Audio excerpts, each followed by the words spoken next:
एक महिला भक्त वृंदावन से बिहारी जी लेकर अपने घर आई और तभी बाहर से गोलू घर के अंदर आया और माँ से पूछता है कि माँ, यह कौन है?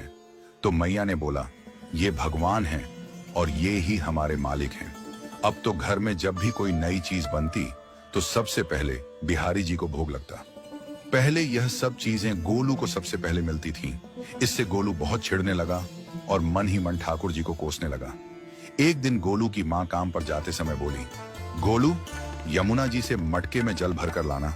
जब गोलू पानी भरने के लिए जाने लगा तो जाते जाते बिहारी जी को कहने लगा, खाने के लिए तो सबसे पहले तैयार रहते हो, लेकिन काम तो मुझे ही करना पड़ता है। अगर यहाँ रहना है तो काम करो। कहकर गोलू यमुना जी से जल भरने के लिए चल पड़ा। गोलू जब यमुना जी में जल भरने लगा तो उसने देखा कि यमुना जी के अंदर बिहारी जी विराजमान है और कह रहे हैं, ला गोलू, घड़ा हम भर देते हैं।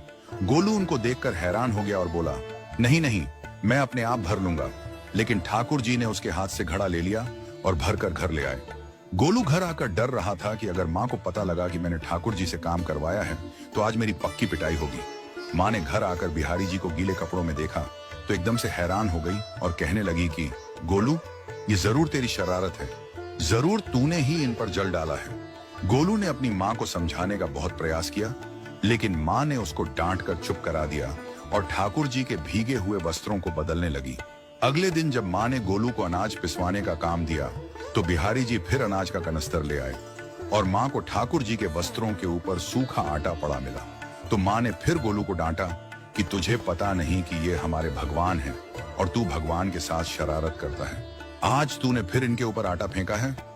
तो गोलू शपथ लेकर कहने लगा, नहीं माँ, मैंने कोई शरारत नहीं करी है। ये तो मेरे हाथ से गेहूं का कनस्तर लेकर खुद पिसवा कर आए हैं। गोलू की माँ आज बहुत गुस्सा हुई। अगले दिन फिर माँ बोली, बेटा गोलू, आज तुम्हारे बाबा बाहर गांव से वापस लौट आएंगे। बस आज का ही काम है, तुम जंगल से थोड़ी लकड़ियां ले आना।